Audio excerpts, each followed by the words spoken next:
Hi, my name is Dr. Michael Batu, and today we're going to discuss a shift versus movement along a curve. So, shift versus movement along a curve. In particular, along the demand curve.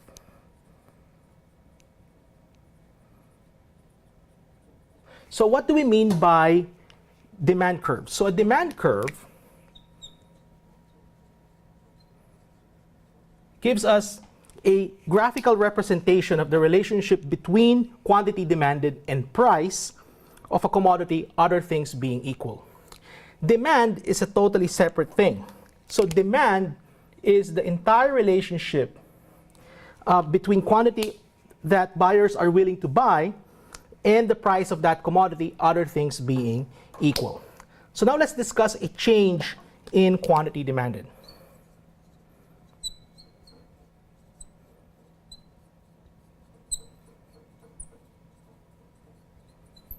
So to illustrate a change in quantity demanded, what I'm going to do is I'm going to sketch a demand curve.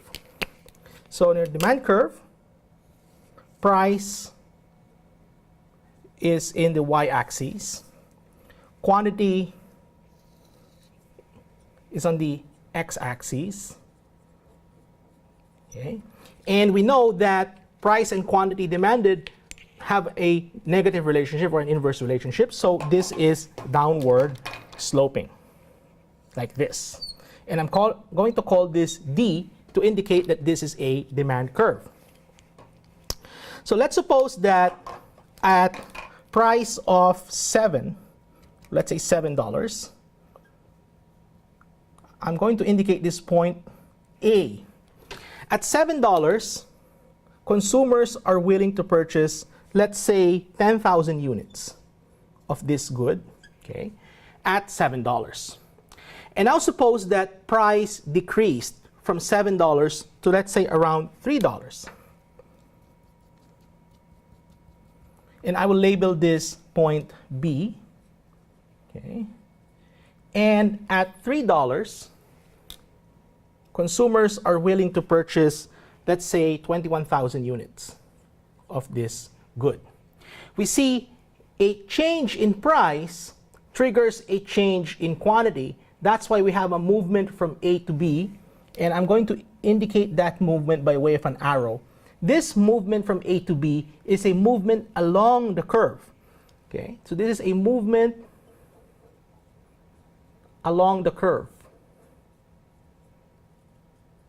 This, my friends, is what we call change in quantity demanded.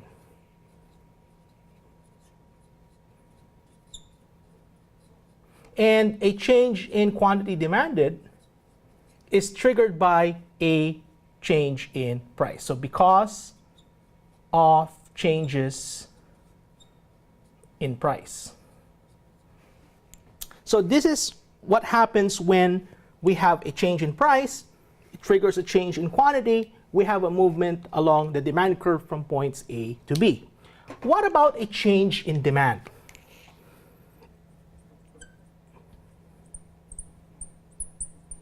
So again, let me illustrate a change in demand by way of a demand curve. So we're going to sketch the same demand curve right here.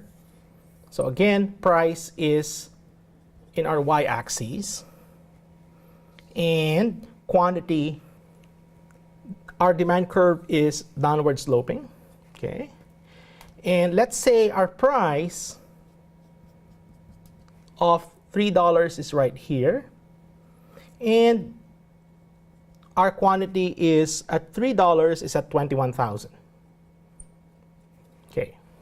Now, let's suppose that at the same price level of 3, we observe that consumers are willing to purchase, let's say, 30,000 units at the price of $3. Now, we see or we notice that there's no change in price. But then quantity has increased from 21,000 to 30,000. So which means that price has nothing to do with this. Okay? So the only conclusion here is that the curve must have shifted. And it shifted from D, and I will call this now D1, to let's say here D2. 2. And I'm going to have these broken lines right here to indicate these points. And I call this point A to B. In this case, from A to B, okay, our price didn't change. It's still $3, but quantity has increased.